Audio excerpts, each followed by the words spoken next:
যুবতী হয়ে গেল। বাল্যকাল থেকে যুবতী কাল পর্যন্ত মেয়েটার যা সম্মান ছিল, যুবতী হওয়ার পরে আমার আল্লাহর তরফ থেকে ওই মেয়েটার সম্মান অটোমেটিক বেড়ে গেল।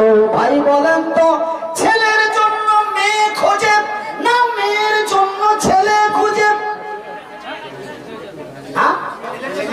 ছেলের জন্য মেয়ে খুঁজে, তবে দামি জিনিসটা খুঁজতে হয় না, রাস্তায় পড়ে থাকাটা খোঁজা হয়। তবে দামি জিনিসটা, মূল্যবান জিনিসটাই খুঁজানো হয়। খুঁজতে খুঁজতে সুজাপুরের গ্রামীণ ব্যাংকের ওই পাড়ার আব্দুল্লাহর মেয়েকে পাওয়া গেল।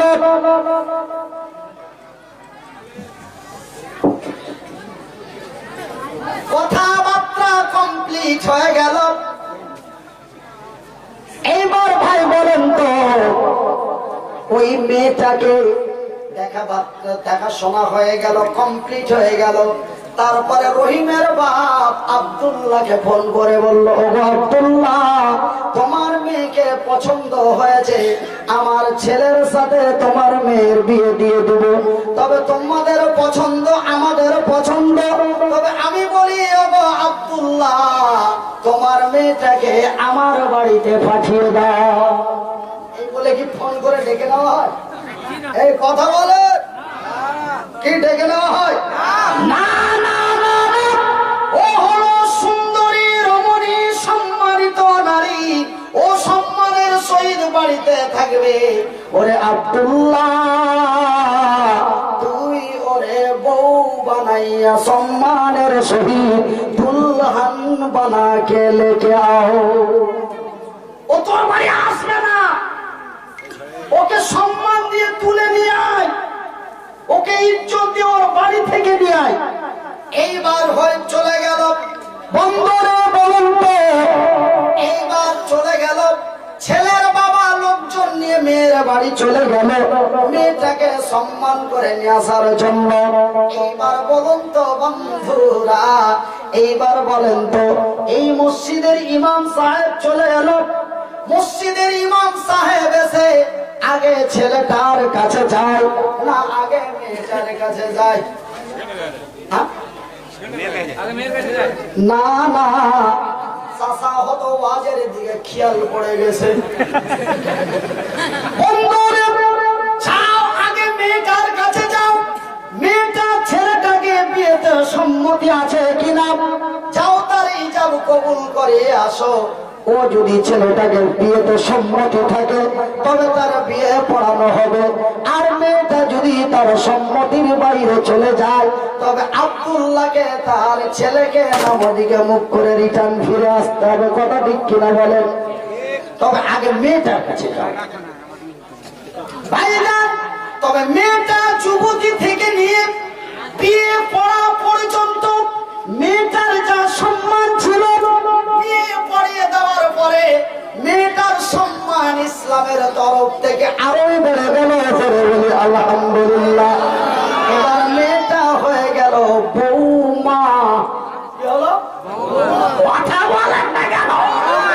মেয়েটা আবার কি হলো? বৌমা। 1 মাস গেল, 2 মাস গেল, 6 মাস গেল, 1.5 বছরের মাথায় মেয়েটা এবার গর্ভবতী হলো। ভাই গো, বিয়ে পড়ার দিন থেকে নিয়ে মেয়েটা গর্ভ ধারণ হওয়া পর্যন্ত তার যা সম্মান মূল্য ছিল, গর্ভবতী হওয়ার পরে তার সম্মান আরোই যেন বেড়ে গেল। একবার জোরে বলি নারায়ে তাকবীর।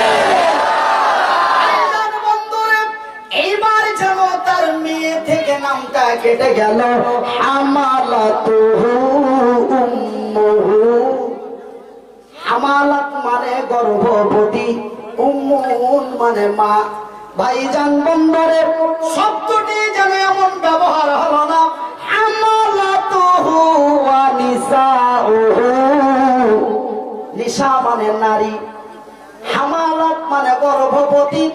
তবে এখানে যেন নিসা শব্দটি ব্যবহার হলো না, এখানে ব্যবহার হলো হামালাতুহু উম্মুহু। একজন গর্ভধারিণী নারী যখন গর্ভ ধারণ করে, রাসূল বলেন তবে ভাইজান এবার মেয়েটা গর্ভবতীর পরে তার সম্মান মূল্য আরো বেড়ে গেল। এবার মেয়েটা ডাইরেক্ট হয়ে গেল মা। মেয়েটা কি হলো? মা হয়ে গেল। শুধু তাই নয়, রাসূল বললেন একজন গর্ভধারিণী নারী যখন তার গর্ভে ধারণ থাকে, তার গর্ভটা যখন আস্তে আস্তে করে বড় হতে থাকে, মায়ের কি যন্ত্রণা হয় বন্ধুরে।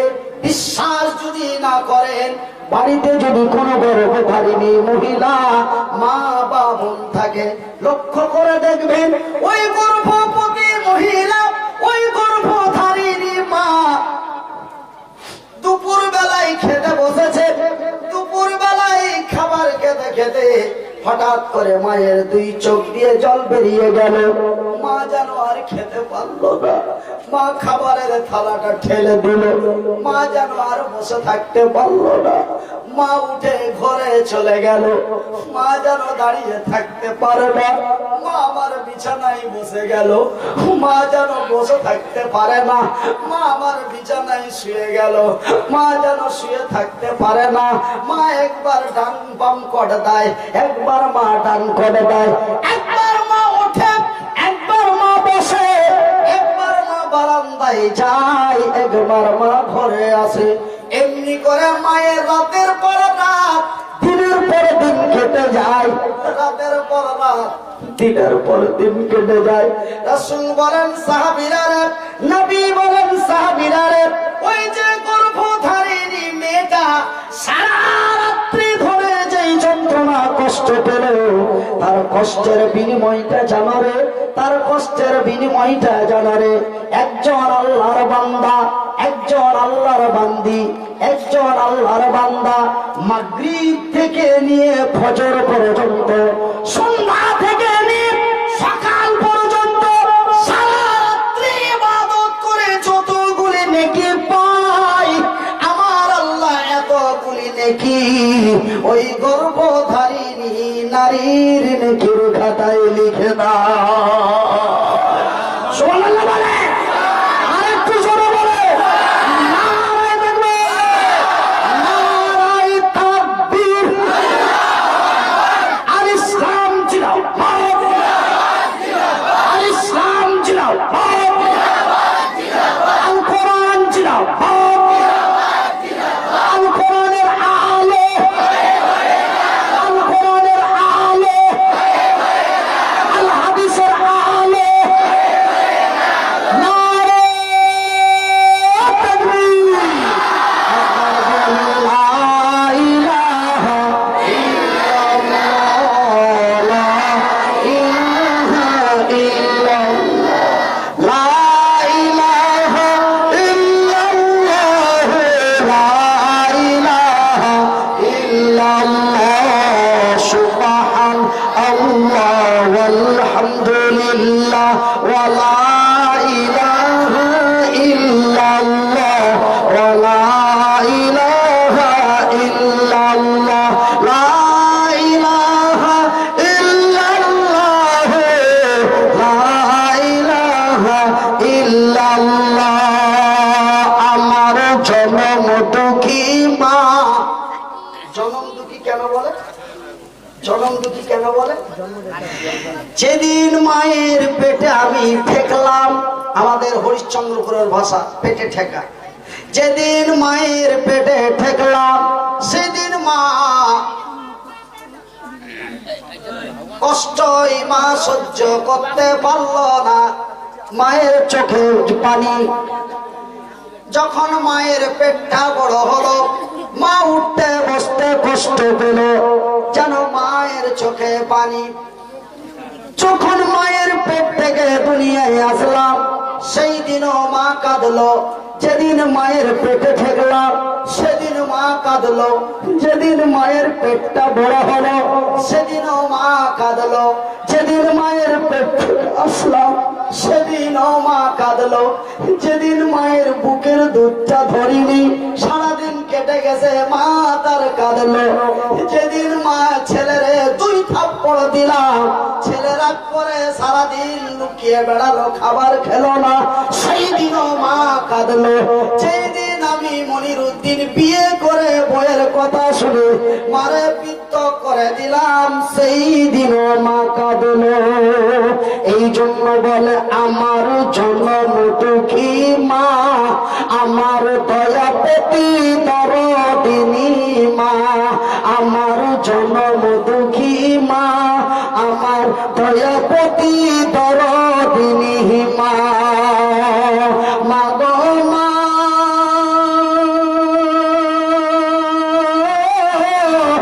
আমার মা, তোমার মতো মায়ার জিনিস, তোমার মতো দয়ার জিনিস মা গো আর পাইলাম না, মা গো আর পাইলাম না।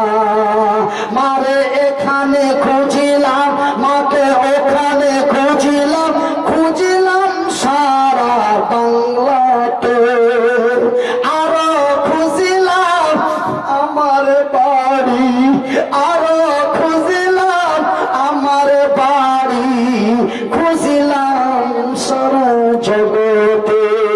ও গো মা, আমার মা, আমার জনম দুঃখী মা। মারে 10 মাস 10 দিন ধরে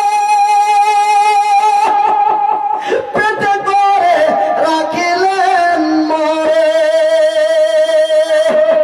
এত কষ্ট পেলেও মা কোনদিন দুঃখ করলো না। আমার জনম দুঃখী মা, আমার দয়াপতি দরদিনী মা।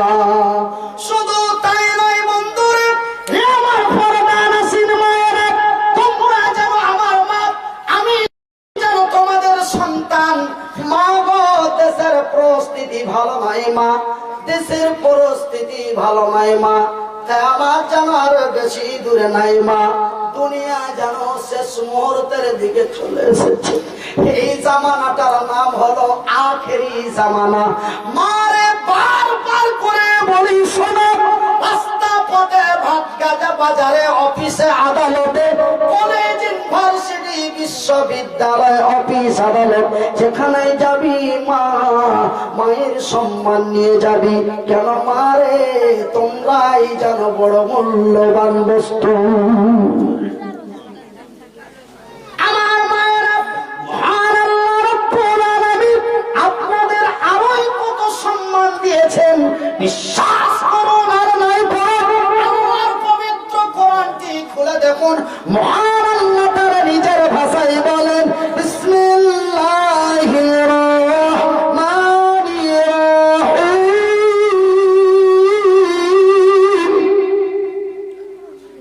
আর-রিজালু কাওয়ামুনা আলান নিসাই বিমা ফাসসালাল্লাহু বাযাহুম আলা বায ওয়া বিমা আনফাকু মিন আমওয়ালিহিম।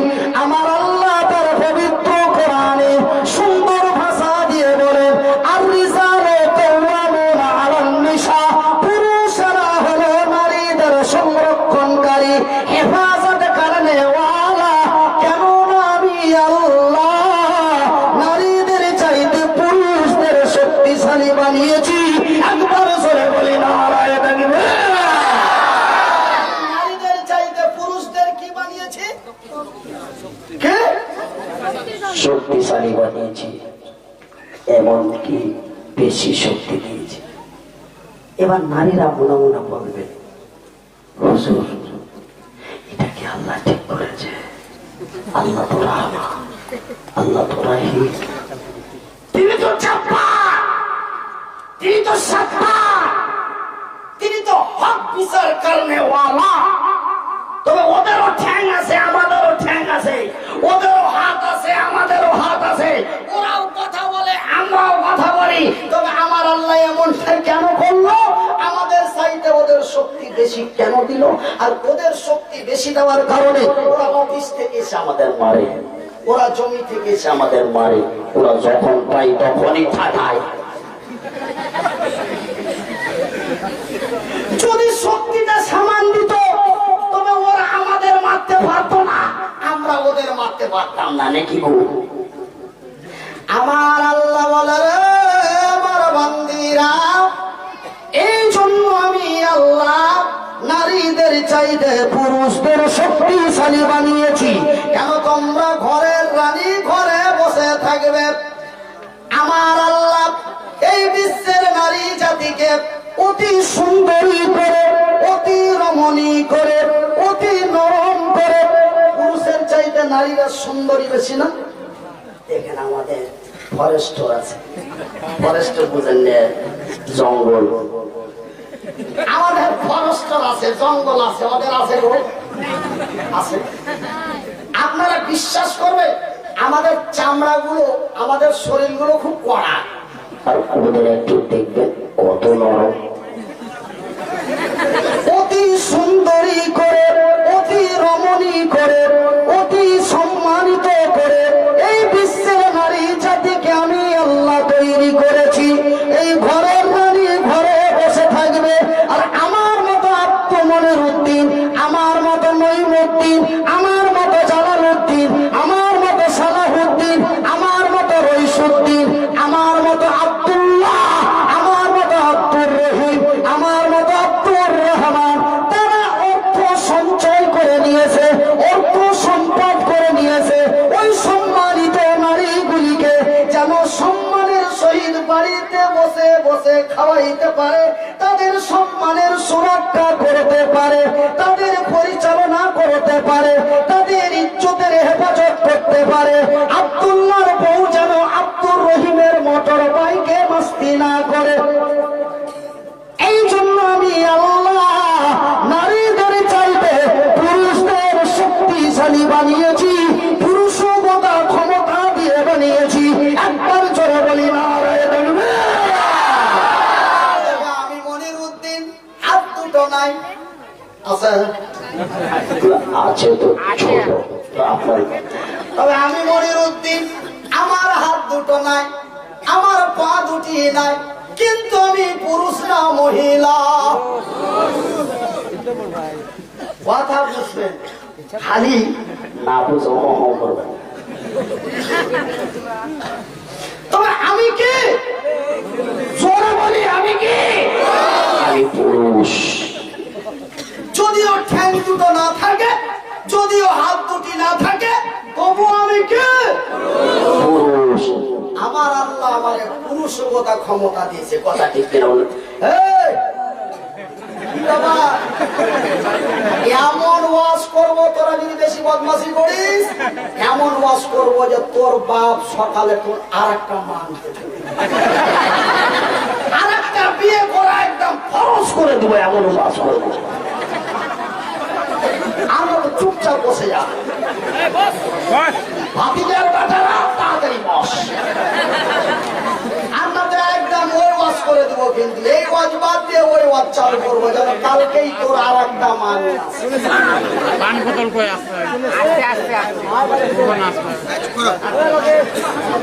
আমার ভাই, আমার প্রাণের বন্ধুরা, তবে আমি মনির উদ্দিন, যদিও ঠ্যাং দুটি না থাকে, যদিও হাত দুটি না থাকে, তবুও আমি একজন পুরুষ।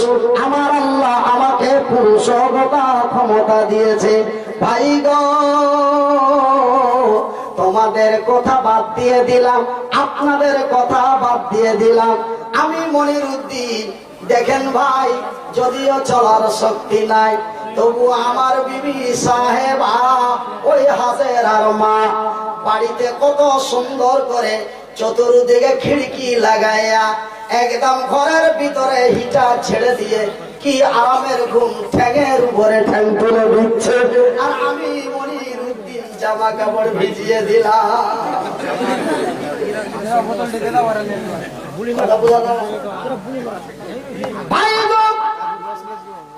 এবার রাত্রে 2-4 সময়, 4টার সময়, 3টার সময় বাড়ি গেলাম।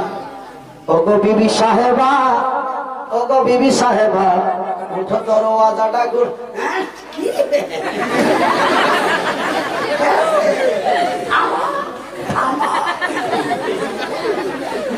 হ্যাঁ, একটু যদি জোরে খাপড় দেওয়া যায় এবারে আমাকে এরকম করে চলে না।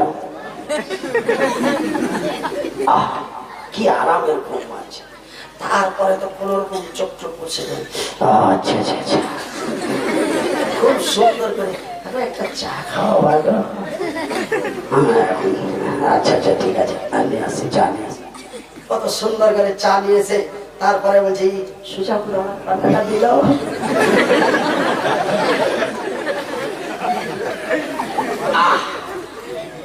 কি সম্মান আল্লাহ তাদের দিয়েছে, তারা ঠ্যাঙের উপরে ঠ্যাং দিয়ে সম্মানিত নারী সম্মানের সহিত বসে থাকবে। আর তোমার মতো মনিরউদ্দিন, তোমার মতো রইসুদ্দিন তারা অর্থ সঞ্চয় করে নিয়েছে, যারা ওই সম্মানিত নারীগুলিকে সম্মানের সহিত বসে বসে খাওয়াইতে পারে, তাদের সম্মানের সুরক্ষা করতে পারে, তাদের ইজ্জতের হেফাজত করতে পারে। এই জন্য আমি আল্লাহ নারীদের চাইতে পুরুষদের শক্তিশালী বানিয়েছি। একবার জোরে বলি নারে তাকবীর। পুরুষ হয়ে যদি তোমার পুরুষগত ক্ষমতা না থাকে, তবে তোমাকে বলা হয়েছে লা মুরাদ। কি বলা হয়েছে? লা মুরাদ। কি বলা হয়েছে? লা মুরাদের বাংলা কি? হিজড়া।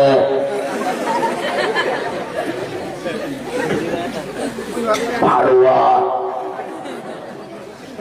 তুমি যদি তোমার বিবিকে পরিচালনা করতে না পারো, তুমি যদি তার সম্মানের সুরক্ষা করতে না পারো, তবে তুমি পুরুষ নও, তুমি হলো নামেরাত। তোমাকে বাংলা ভাষায় বলা হয় হিজড়া, তোমাকে বাংলা ভাষায় বলা হয় নামেরাত। তোর বউ অন্যের সঙ্গে ঘুরে তুই যেন কটু কথা বলতে পারিস না। আল্লাহ এবং আল্লাহর রাসূল তোর মতো পুরুষকে বিয়ে করতে নিষেধ করেছে। এটা আমার বানানো কথা নয় রে।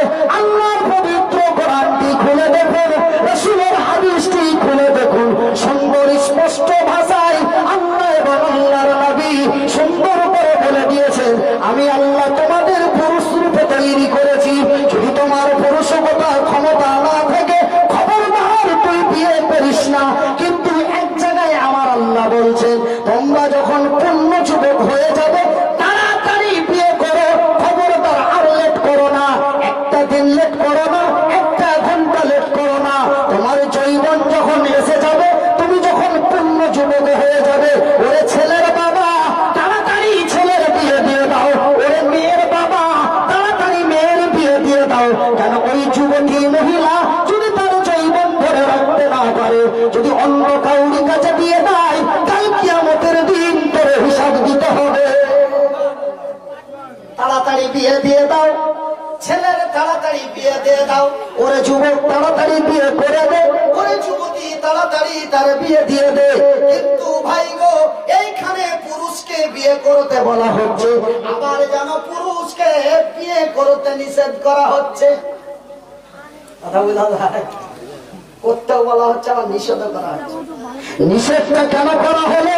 তুমি পুরুষ, যদি তোমার পুরুষগত ক্ষমতা না থাকে, তুমি যদি একজন সম্মানিত নারীর সম্মানের সুরক্ষা করতে না পারো, তুমি যদি তার ইজ্জতের হেফাজত করতে না পারো, তুমি যদি তাকে অর্থ সঞ্চয় করে খাবার দিতে না পারো, তুমি যদি তার দেন মোহর মূল্য না দিতে পারো, খবরদার তুমি বিয়ে করিও না, খবরদার তুমি বিয়ে করিও না।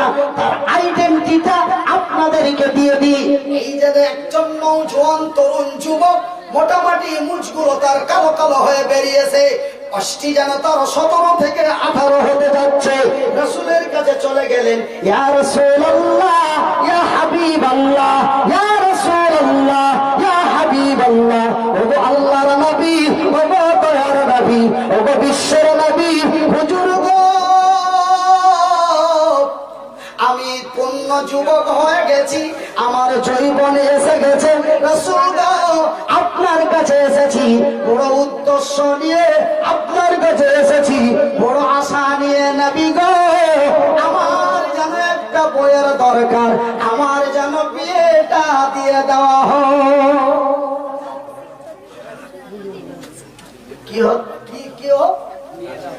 হোক, বিয়ে দিয়ে দেওয়া হোক। আমার নবী, আল্লাহর নবী, দয়ার নবী, বিশ্বের নবী, নবী মুহাম্মদুর রাসূলুল্লাহ সাল্লাল্লাহু আলাইহি ওয়াসাল্লাম রাসূল যুবকের দিকে আঙ্গুল দিয়ে বলে, যুবক রে, হে আল্লাহর সৈনিক, হে নবীর সাহাবী, শোনো রে, একজন সম্মানিত নারীকে, একজন সম্মানিত মাকে, একজন সম্মানিত নারীকে আপন বানাতে গেলে, নিজ বানাতে গেলে, নিকাহ করতে গেলে, বিয়ে করতে গেলে তার পিছনে কতগুলি শর্ত আছে। সেই শর্তগুলি যদি তুমি মানতে পারো, সেই শর্তগুলি যদি তোমার সম্ভব হয়, তবে আমি নবী তোর বিয়ে দিয়ে দিতে পারি। যুবক বললেন, ইয়া রাসূলুল্লাহ, শর্তগুলি কি গো? আল্লাহর নবী, দয়ার নবী, বিশ্বের নবী এক এক করে কতগুলি শর্ত বললেন। ওই যুবক কিছু মানতে কিছু পারবো বলল, কিছু পারবো না বলল। কিছু পারবো আর কিছু পারবো না। এই কথা তরুণ যখন বলে দিল, কিছু পারবো কিছু পারবো না, এই উত্তর যখন যুবক দিয়ে দিল, রাসূল বলে দিলেন, যুবক রে, আমি নবী তোর বিয়ে দিতে পারলাম না, এমনকি তোকে বিয়ে করার পারমিশন দিতে পারলাম না। যা যা, তুই ফিরে বাড়ি যা। এই ফাইসালা যখন রাসূল তাকে দিয়ে দিলেন, যুবক নবীর ফাইসালার পরে দ্বিতীয়বারের মতো বলেন, নবী গো,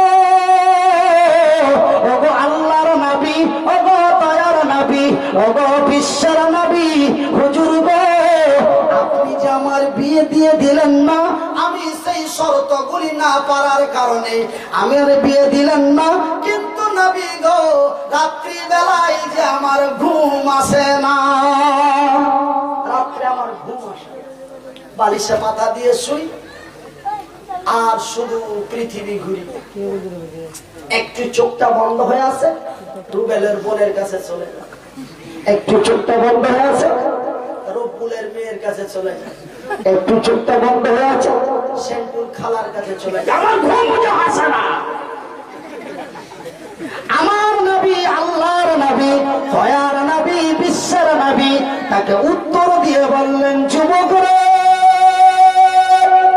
আমি নবী বলছি, তোর যদি ঘুম না আসে, তোর জৈবন যদি জ্বালা দেয়, তোর জৈবন যদি জ্বালা দেয়, তোর জৈবন যদি ধরে রাখতে না পারিস, আমি নবী তোকে বলছি, তুই প্রতি মাসে 4টা 5টা 3টে করে প্রতি মাসে মাসে তুই রোজা রাখ। কিন্তু আমি নবী তোর রোজা করার পারমিশন দিলাম, কিন্তু আমি নবী তোর বিয়ে দিতে পারবো না, আমি তোর বিয়ে করতেও পারমিশন দিতে পারলাম না। তবে ভাই গো, ইসলাম নারীদের কতই মূল্য দিল, ইসলাম নারীদের কতই মর্যাদা দিল, ইসলাম নারীদের কতই ইজ্জত দিল, ইসলাম নারীদের কতই সম্মান দিল। তুমি যদি সেই নারীর সম্মানের সুরক্ষা করতে না পারো, তুমি যদি তার খেতে না দিতে পারো, তুমি যদি তার দেনমোহর দিতে না পারো, তুমি যদি তার মৌলিক অধিকার দিতে না পারো, তুমি যদি তার একতে এক দুই করে তার সুরক্ষা করতে না পারো, তবে আমার আল্লাহ এবং আমার রাসূল তোর মতো যুবককে বিয়ে করতে নিষেধ করেছে। কেন একজন সম্মানিত নারীকে নিয়েছে তুই অসম্মান করতে পারিস না?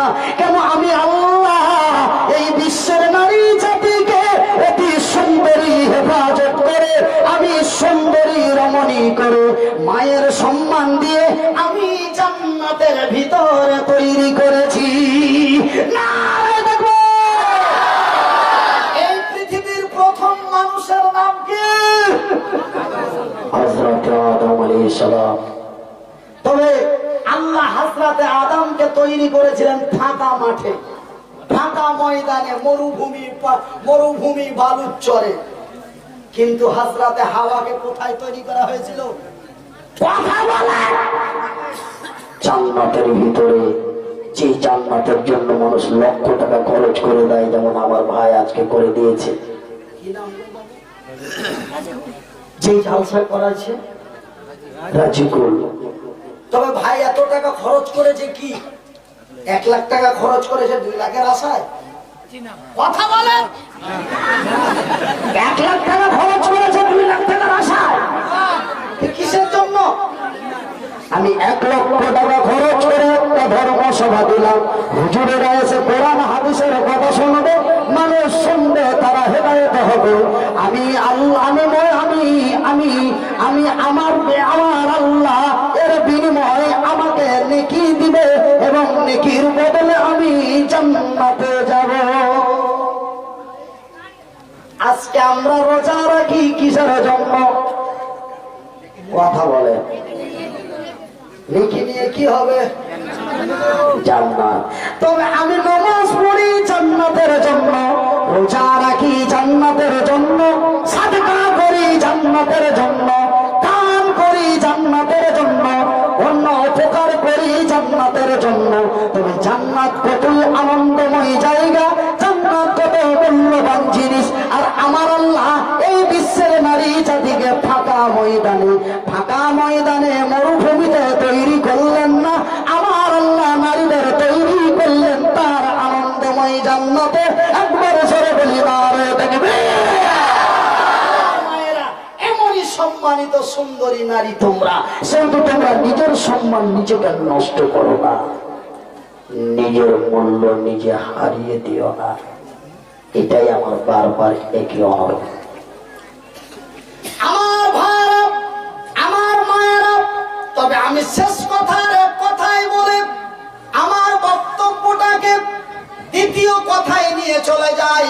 তবে একটা কথা আমি আপনাদের কাছে শেষ মুহূর্তে বলি, আমার আল্লাহ এই বিশ্বের নারী জাতিকে এমনই সম্মানিত করে জান্নাতের ভিতরে তৈরি করে এই দুনিয়ার মাটিতে প্রেরণ করলেন।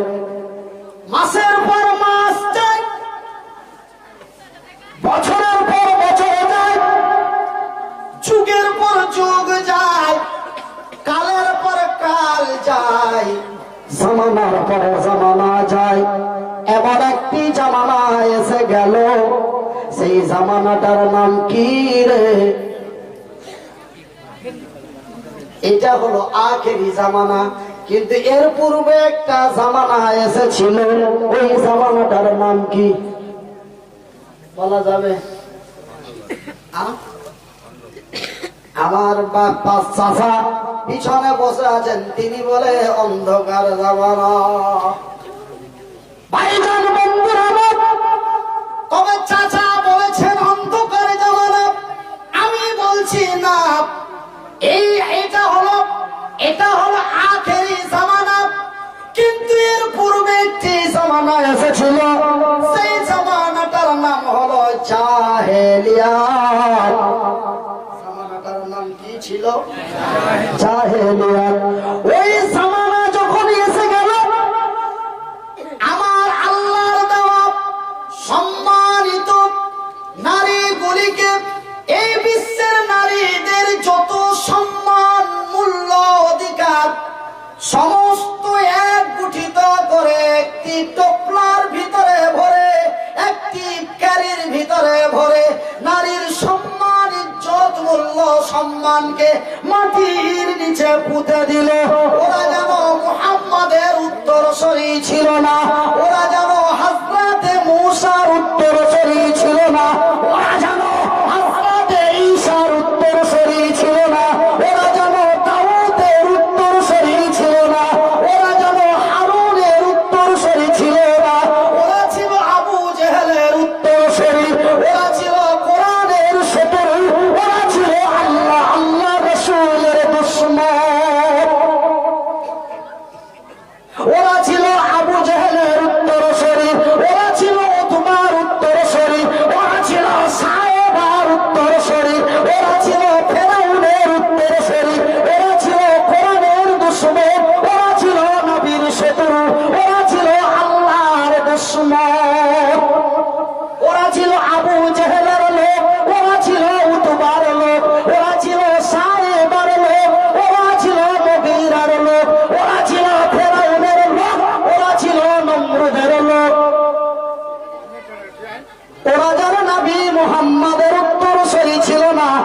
জানো হযরতে নূহ আলাইহিস সালামের উত্তরসূরি ছিল না। ওই জামানা যখন এসে গেল, নারীর সম্মানকে পায়ের নিচে দেবে, মাটির তলায় ভরে দিল।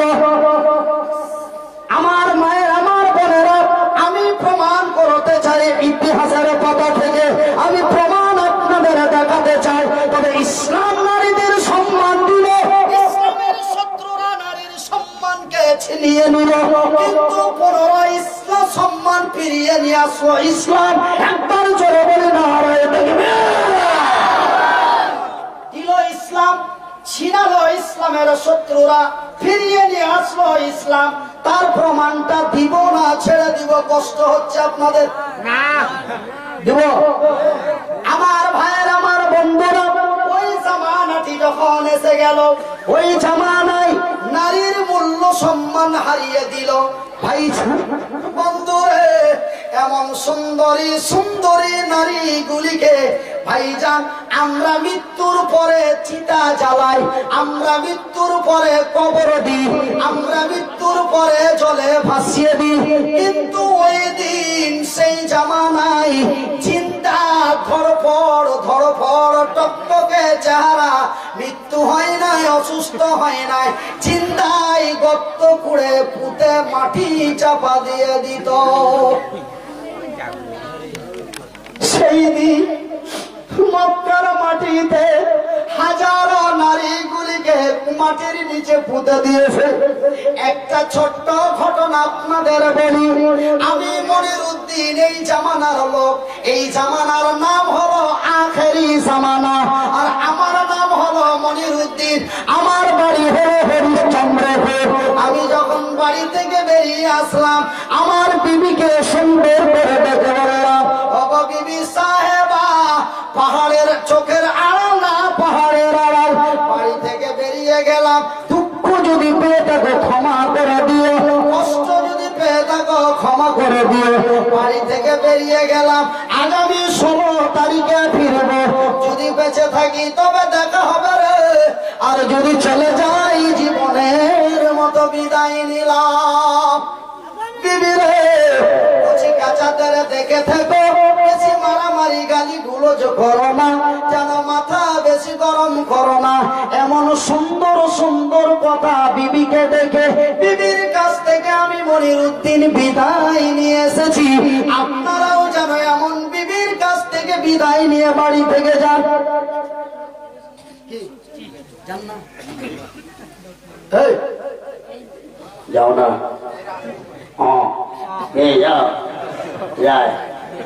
ভাইজান বন্ধুরে, তবে ওই জামানার নাম হলো জাহেলিয়াতের জামানা।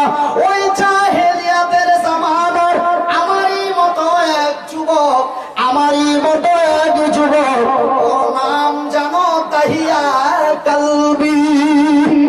আমার নাম মনিরউদ্দিন, আমি হলাম আখেরি জামানার লোক, আর ওর নাম ওর নাম হলো তাহিয়া কালবি। ও হলো জাহেলিয়াতের জামানার লোক। ও ঠিক আমার মতোই যেন সফরে বেরিয়ে যাচ্ছে। বিদায় কালে বিবিকে ডেকে বলল, ওগো বিবি সাহেবা রে, সুন্দরী রমণী বিবি জান, আমি বেশ কিছু দিনের মতো সফরে চলে গেলাম। বিবি রে,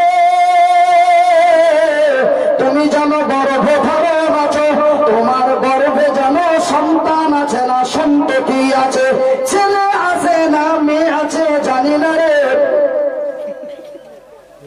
তবে বিবি শোনো রে, আমি তোর স্বামী, তুই আমার বিবি, আমি তোর স্বামী, তুই আমার বিবি। ওগো বিবি সাহেবা, তোমার পেটের ভিতরে ছেলে আছে কি মেয়ে আছে জানি না। বিবি রে, ছেলে যদি হয় লালন পালন করো, আর মেয়ে যদি হয় এই জঙ্গলের ভিতরে গর্ত করে পুঁতে দিও। স্বামী তার বিবিরে বলে দিল। তাহিয়া কালবি বিদেশে চলে গেল। ভাইজান বন্ধুরা আমার আম্মা জানেরা, কিন্তু দেখুন মাকারু মাকার আল্লাহু খায়রুল মাকিরিন। দেখুন আমার আল্লাহর কারিশমা, দেখুন আমার আল্লাহর মক্কর, দেখুন ভাইজান বন্ধুরে কি ইতিহাস বিশ্বের মানুষের কাছে ছড়িয়ে দিল। ভাইজান রে আমার মায়েরা, ওই তাহিয়া কালবির বিবির পেট থেকে যেন ছেলে সন্তান হলো না, মেয়ে সন্তান হয়ে গেল। সুবহানাল্লাহ বলে, আল্লাহু আকবার, আল্লাহু আকবার। একবার বলেন লা ইলাহা ইল্লাল্লাহ, লা ইলাহা ইল্লাল্লাহ, লা ইলাহা ইল্লাল্লাহ, লা ইলাহা ইল্লাল্লাহ,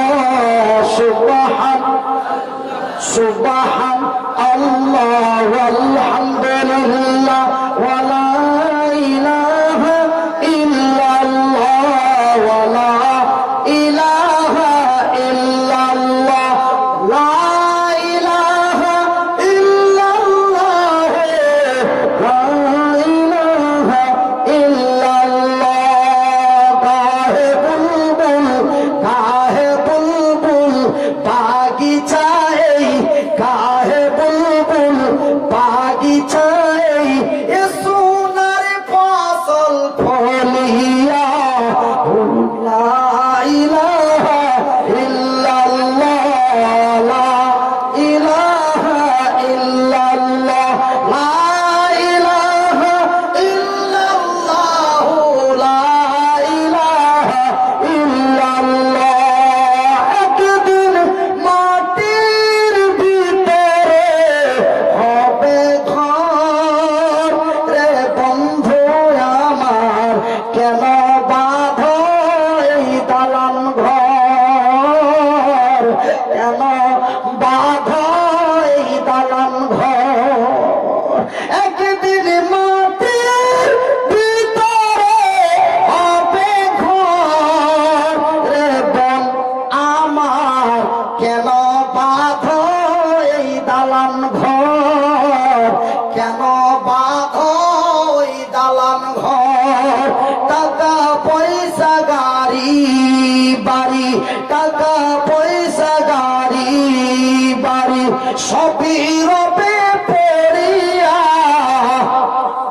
এ বাসের গাড়ি, এ কাঠের গাড়ি বানিয়ে চলে যাবি রে বন্ধু আমার, কেন বাঁধো এই দালান ঘর।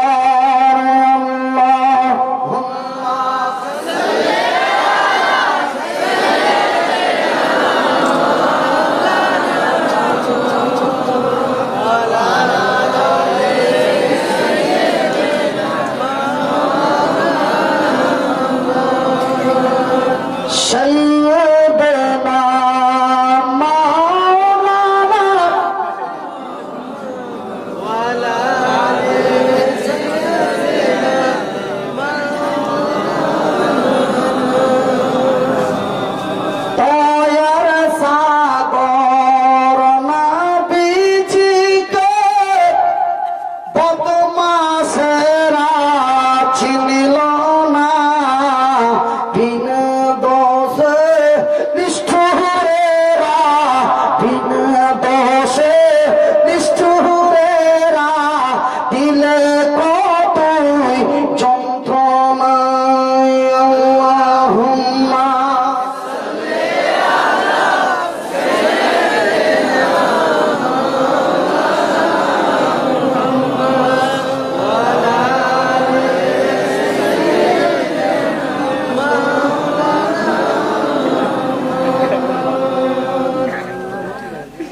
ছেলে নষ্ট করে দিই। আজকে যারা আমরা গর্ভের সন্তান সন্ততিকে মেরে দিই, ওটা যেন বৈধ নয় রে, ওটা যেন অবৈধ মারতে পারি। কিন্তু ভাইজান, যদি একজন নারী অবৈধ ছেলে সন্তান বা মেয়ে সন্তান, একজন নারী অবৈধ গর্ভ যদি নষ্ট করে, মেয়েটা 4 মাস 5 মাস ধরে কাঁদতে থাকে। কেন জানো রে? ওর ইচ্ছে হচ্ছিল না আমার পেটের সন্তানটা মেরে দিই, কিন্তু বাধ্য, মানুষের ইজ্জতের কাছ থেকে, মানুষের চোখের নিন্দা থেকে বাঁচার জন্য বাধ্য ছেলেটা তার পেটের নষ্ট করতে হয়েছে। কিন্তু ভাইজান, কোনদিন মা চাই না তার গর্ভের সন্তানকে মেরে দেয়, কোনদিন মা চাই না তার গর্ভের সন্ততিকে মেরে দেয়। ভাই গো, আমি মনিরউদ্দিন আমার পকেটের কলমটা দিয়ে লিখে বলছি, মায়ের পেট থেকে নেংড়া লুলা খানা খোঁজা যাইবা হোক না কেন রে, মা কোনদিন মেরে দিতে পারে না। 4টা 6টা 7টা মেয়ে যদি হয়ে যায়, তবুও যেন মা মেরে দিতে পারে না। মা যদি মেরে দিতে পারত, মা যদি তার সন্তানকে শেষ করে দিতে পারত, মা যদি তার মেয়েকে মেরে দিতে পারত, তবে বন্ধুরে, আমার মতো মনিরউদ্দিনকে মা দুনিয়ায় রাখত না। ভাইজান, বন্ধু আমার, আজকে মুখমণ্ডলটা আপনাদের মতো লাগে, আজকে দাড়িগুলি যেন মুখের আওয়াজটা, গলার আওয়াজটা যেন আপনাদের মতনই, কথাগুলি যেন বলি আপনাদের মতনই, বডিটা দেখো আপনাদের মতনই। কিন্তু যেই দিন মায়ের পেট থেকে এসেছিলাম রে, এতটুকুন গোস্ত মাংসর মতো হয়ে, এতটুকুন একটা ছেলে না নারী না বুড়ি, যেন কিছুই বোঝা যাচ্ছিল না। চোখ দুটি থেকে বোঝা গেল এটা যেন একটি মানুষ। ভাইজান, মা যেন ফেলে দিতে পারলো না, মা যেন ছিঁড়া কাপড় দিয়ে মুছে বুকের মধ্যে জড়িয়ে মা লালন পালন করে, মানুষের দ্বারে দ্বারে ভিক্ষা করে, লেখাপড়া করে, একজন মাওলানা আলেম বানিয়ে বিশ্বের কাছে পৌঁছে দিলে। একবার জোরে বলি সুবহানাল্লাহ। এরই নাম হলো মা, এরই নাম হলো মা, এরই নাম হলো মা। মা কোনদিন মেরে দিতে পারে না। মা যদি মারতে পারতো, তবে আমার মতো ছেলেটাকে মা বাঁচিয়ে রাখতো না। এমন ছেলে দুনিয়া,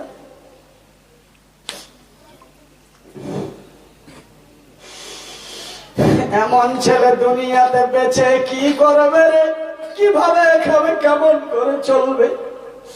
মা যদি ইচ্ছে করতো, নারী ভুড়ির সঙ্গে ভাঙা হাড়িতে পলিথিনে ভরে মা পানির মধ্যে ফেলে দিতে পারত, কিন্তু না, ফেলে নাই। এরই বলে জনম দুঃখী মা।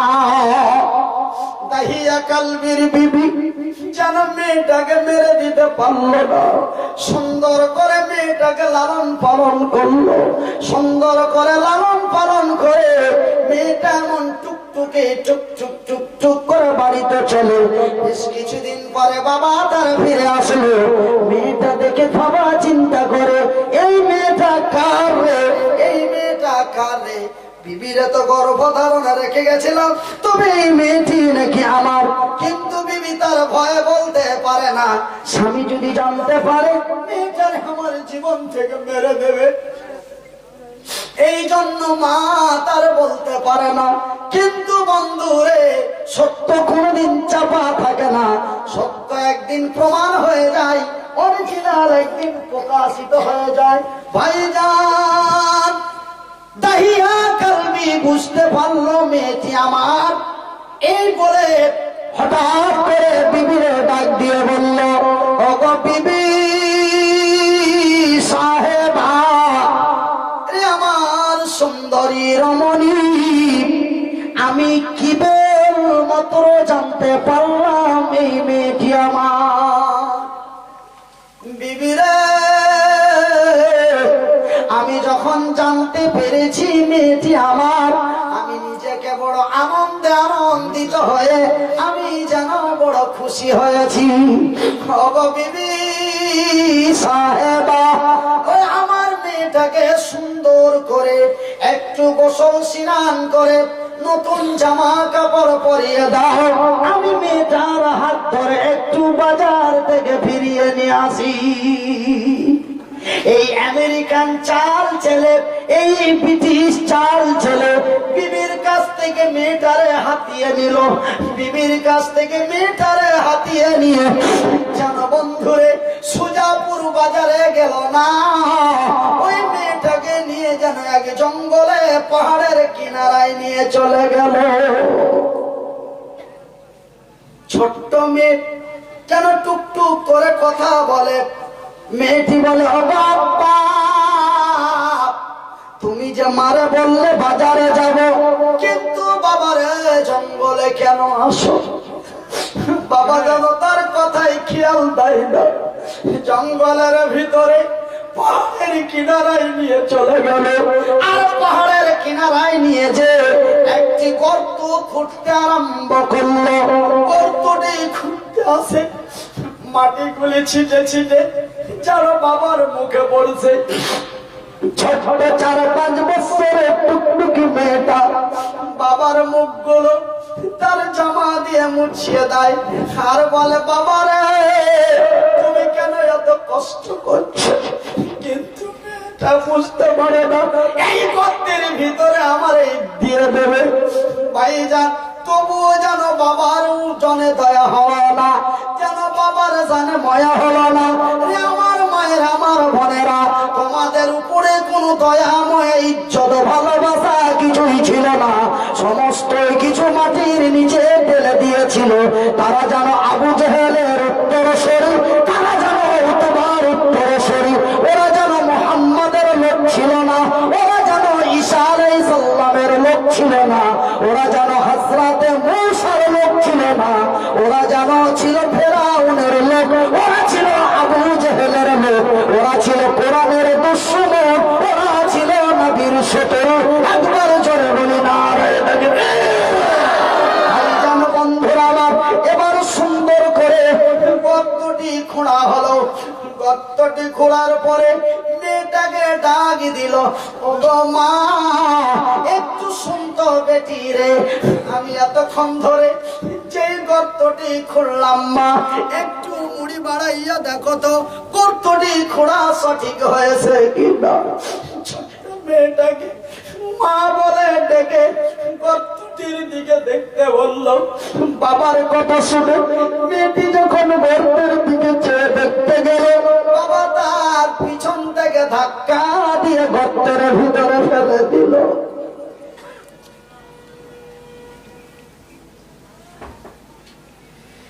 মেয়েটা বুঝতে পারলো আমি আর বাঁচব না, বাবা আমারে যেন মারার জন্যই নিয়ে এসেছে। ভাই গো,